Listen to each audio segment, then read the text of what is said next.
Hi friends, ನಮಸ್ತೆ. Welcome to Srishti's kitchen. ಇವತ್ತಿನ ನಮ್ಮ ಕಿಚನ್ನಲ್ಲಿ MTR ರವಾ ಇಡ್ಲಿ ಹಾಗೂ ಅದರ ಜೊತೆಗೆ ಬಾಂಬೆ ಸಾಗು ಅಥವಾ ಹಾಲು ಸಾಗು ಹೇಗೆ ಮಾಡ್ಕೊಳ್ಳೋದು ಅಂತ ತೋರಿಸ್ಕೊಡ್ತಾ ಇದ್ದೀನಿ. ರವಾ ಇಡ್ಲಿಗೂ ಮತ್ತು ಈ ಸಾಗುಗೆ ತುಂಬ ಟೇಸ್ಟಿಯಾಗಿರುತ್ತೆ ಇದ್ರ ಕಾಂಬಿನೇಷನ್. ನೀವು ಸಹ ಟ್ರೈ ಮಾಡಿ. ಬೆಳಗಿನ ಗಡಿಬಿಡಿಯಲ್ಲಿ ಬ್ರೇಕ್ಫಾಸ್ಟ್ಗೆ ಫಟಾಫಟ್ ಅಂತ ರೆಡಿಯಾಗೋ ಬ್ರೇಕ್ಫಾಸ್ಟ್ ರೆಸಿಪಿ ಇದು. ಹಾಗಿದ್ರೆ ಹೇಗೆ ಮಾಡೋದು ಅಂತ ವಿಡಿಯೋದಲ್ಲಿ ನೋಡೋಣ ಬನ್ನಿ. ಫ್ರೆಂಡ್ಸ್, ಈ ರೆಸಿಪಿನ ಮಾಡ್ಕೊಳ್ಳಿಕ್ಕೆ MTR ರವಾ ಇಡ್ಲಿ ಪಾಕೆಟ್ ನಾನು ಇಲ್ಲಿ ಒಂದು ತೆಗೆದುಕೊಂಡಿದ್ದೀನಿ. ಈಗ ಇದು ಬಂದು ಒಂದು ಅರ್ಧ kg ಪಾಕೆಟ್. ಇದು ನಾನು ಇದರಲ್ಲಿ ಪೂರ್ತಿ ಬಳಸ್ತಾ ಇಲ್ಲ, ಒಂದು ಸ್ವಲ್ಪ ನಾನು ಬಳಸ್ಕೊಳ್ತೀನಿ. ಅಂದರೆ ಇದನ್ನು 2 ಟೈಮ್ಸ್ಗೆ ನಾನು ಯೂಸ್ ಮಾಡ್ಕೊಳ್ತೀನಿ. ನಿಮಗೆ ಇಡ್ಲಿ ಎಷ್ಟು ಬೇಕೋ ನೋಡಿಕೊಂಡು ನೀವು ಹಾಕ್ಕೋಬೋದು. ಈಗ ಇದನ್ನು ನಾನು ಕಪ್ ಅಳತೆಯಲ್ಲಿ ನಿಮಗೆ ತೋರಿಸ್ಕೊಡ್ತೀನಿ ನೋಡಿ. ಈ ಕಪ್ಪಲ್ಲಿ 1.5 ಕಪ್ಪಷ್ಟು ನಾನು MTR ರವಾ ಇಡ್ಲಿ ಈ ಮಿಕ್ಸನ್ನು ತೆಗೆದುಕೊಳ್ತಾ ಇದ್ದೀನಿ. 1.5 ಕಪ್ಪು ಈ ರವೆಗೆ ಈಗ ನಾವು ಮೊಸರನ್ನು 1.5 ಕಪ್ ಸೇರಿಸ್ಕೋಬೇಕಾಗತ್ತೆ. 1.5 ಕಪ್ ರವೆಗೆ 1.5 ಕಪ್ಪಷ್ಟು ಗಟ್ಟಿ ಮೊಸರು. ಆದಷ್ಟು ಹುಳಿ ಮೊಸರು ತೆಗೆದುಕೊಂಡ್ರೆ ಇಡ್ಲಿ ತುಂಬ ರುಚಿಯಾಗಿರುತ್ತೆ. ಈಗ ಇದೇ ಕಪ್ಗೆ ಸ್ವಲ್ಪ ನೀರು, ಈಗ ನೀವು ನೋಡ್ತಿದ್ದೀರ ವಿಡಿಯೋದಲ್ಲಿ, ಜಸ್ಟು ಸ್ವಲ್ಪ ಮೊಸರೆಲ್ಲ ಅಂಟ್ಕೊಂಡಿರೋದಕ್ಕೆ. ಈಗ ಇದನ್ನು ಚೆನ್ನಾಗಿ ಮಿಕ್ಸ್ ಮಾಡ್ಕೊಳ್ಳಿ. ನಾವು 2 ಸರಿ ಮೊಸರು ಹಾಕಬೇಕಾಗುತ್ತೆ. ಮೊದಲಿಗೆ ಈ ರೀತಿ ಮೊಸರಲ್ಲಿ ಚೆನ್ನಾಗಿ ಕಲಿಸ್ಕೊಂಡು ಇದನ್ನು ಒಂದು 10 ನಿಮಿಷಗಳ ಕಾಲ ಪಕ್ಕಕ್ಕೆ ಇಟ್ಬಿಡೋಣ. ಕನ್ಸಿಸ್ಟೆನ್ಸಿ ಈಗ ನೋಡ್ತಿದ್ದೀರ ನೀವು. 10 ನಿಮಿಷ ಆದಮೇಲೆ ಮೊಸರನ್ನೆಲ್ಲ ಚೆನ್ನಾಗಿ ಎಳ್ಕೊಂಡಿರುತ್ತೆ ರವೆ. ಈಗ ಇದು ಪಕ್ಕಕ್ಕಿಟ್ಟು ನಾವಿಲ್ಲಿ ಬಾಂಬೆ ಸಾಗು ಮಾಡ್ಕೊಳ್ಳೋಣ. ಈಗ ಸ್ಟವ್ ಆನ್ ಮಾಡಿ, ಸ್ಟವ್ ಮೇಲೆ ಇಲ್ಲಿ ಒಂದು ಬಾಣಲಿ ಇಟ್ಟು 1 ಟೇಬಲ್ ಸ್ಪೂನ್ ಎಣ್ಣೆ ಸೇರಿಸ್ಕೊಂಡೆ. ಎಣ್ಣೆ ಬಿಸಿ ಆದಮೇಲೆ ಸಾಸಿವೆ ಮತ್ತು ಜೀರಿಗೆಯನ್ನು ನಾನು ಒಗ್ಗರಣೆಗೆ ಹಾಕ್ಕೊಳ್ತಾ ಇದ್ದೀನಿ. ಈಗ ಉದ್ದಿನಬೇಳೆ ಮತ್ತು ಕಡಲೆಬೇಳೆ 2 ಸೇರಿ 1 ಟೇಬಲ್ ಸ್ಪೂನ್ ಅಷ್ಟಿದೆ, ಅದನ್ನು ಹಾಕ್ಕೊಳ್ತಾ ಇದ್ದೀನಿ. ಈಗ ಈ ಬೇಳೆಗಳನ್ನು ಮೊದಲಿಗೆ ಚೆನ್ನಾಗಿ ಫ್ರೈ ಮಾಡ್ಕೊಳ್ಳೋಣ. ಈ ರೀತಿ ಫ್ರೈ ಮಾಡ್ಕೊಂಡ್ಮೇಲೆ ಈಗ ಇದಕ್ಕೆ ಉದ್ದ ಸೀಳಿ ಇಟ್ಟಿರೋ ಅಂಥದ್ದು ಒಂದು 3 ಹಸಿಮೆಣಸಿನ್ಕಾಯಿ, ಹಾಗೆಯೇ ನೋಡಿ 1 ಇಂಚಷ್ಟು ಹಸಿ ಶುಂಠಿನ ಸಣ್ಣದಾಗಿ ಕಟ್ ಮಾಡಿಟ್ಕೊಂಡಿದ್ದೀನಿ. 3 ಹಸಿಮೆಣಸಿನ್ಕಾಯಿ, ಕಟ್ ಮಾಡಿಟ್ಕೊಂಡಿರೋ ಅಂಥ ಶುಂಠಿ, ಹಾಗೆ ಸ್ವಲ್ಪ ಕರಿಬೇವು ಎಲೆಗಳನ್ನು ಹಾಕ್ಕೊಂಡಿದ್ದೀನಿ. ಇದನ್ನೆಲ್ಲ ಸ್ವಲ್ಪ ಚೆನ್ನಾಗಿ ಫ್ರೈ ಮಾಡಿಕೊಂಡು ಈಗ ಇದಕ್ಕೆ ಒಂದು 3ರಿಂದ 4 ಈರುಳ್ಳಿ ತೆಗೆದುಕೊಳ್ಳಿ. ಈರುಳ್ಳಿ ಹೆಚ್ಚಾಕಿದಷ್ಟು ತುಂಬ ಟೇಸ್ಟಿಯಾಗಿರುತ್ತೆ ಈ ಸಾಗು.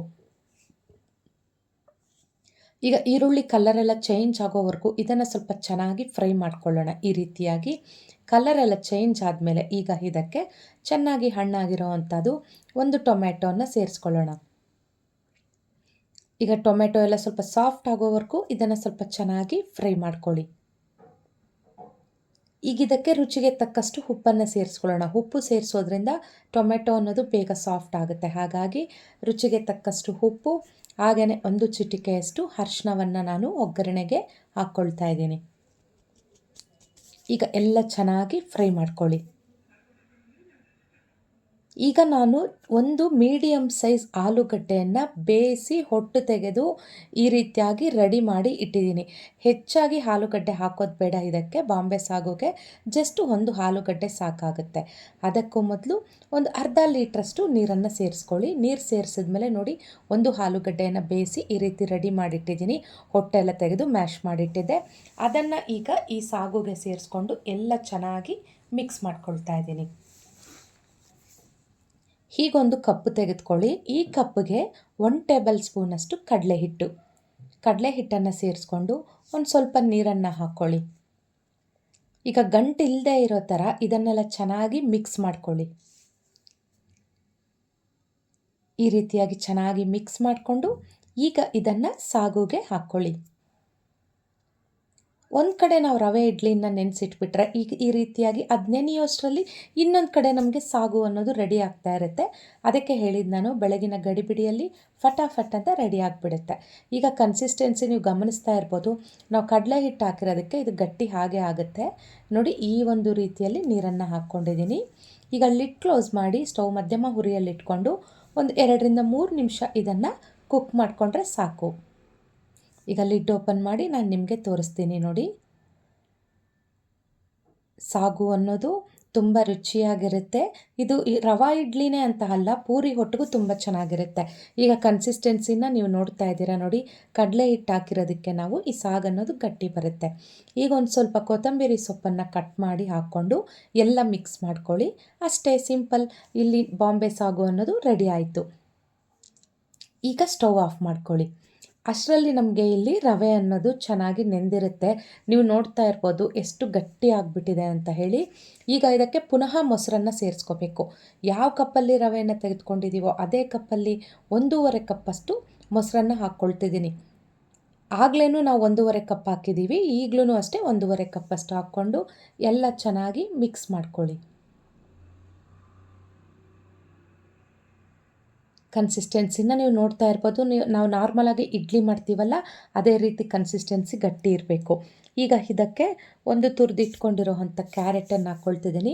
1 ಹಿಡಿಯಷ್ಟು ಕೊತ್ತಂಬರಿ ಸೊಪ್ಪನ್ನು ನಾನು ಸೇರಿಸ್ಕೊಳ್ತಾ ಇದ್ದೀನಿ. ಈಗ ಎಲ್ಲ ಚೆನ್ನಾಗಿ ಮಿಕ್ಸ್ ಮಾಡ್ಕೊಳ್ಳಿ.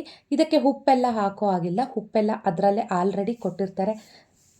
ಈಗ ಎಲ್ಲ ಚೆನ್ನಾಗಿ ಮಿಕ್ಸ್ ಮಾಡಿಕೊಂಡು ಈಗ ಬ್ಯಾಟರ್ ರೆಡಿ ಆಯಿತು. ಕನ್ಸಿಸ್ಟೆನ್ಸಿ ಹೇಗಿರ್ಬೇಕು ಅನ್ನೋದನ್ನು ನೀವು ಒಂದ್ಸರಿ ವಿಡಿಯೋದಲ್ಲಿ ಗಮನಿಸ್ಬೋದು. ಈಗ ಕೆಲವೊಂದು ಗೋಡಂಬಿಗಳನ್ನು ನಾನು ತುಪ್ಪದಲ್ಲಿ ಹುರಿದಿಟ್ಕೊಂಡಿದ್ದೆ.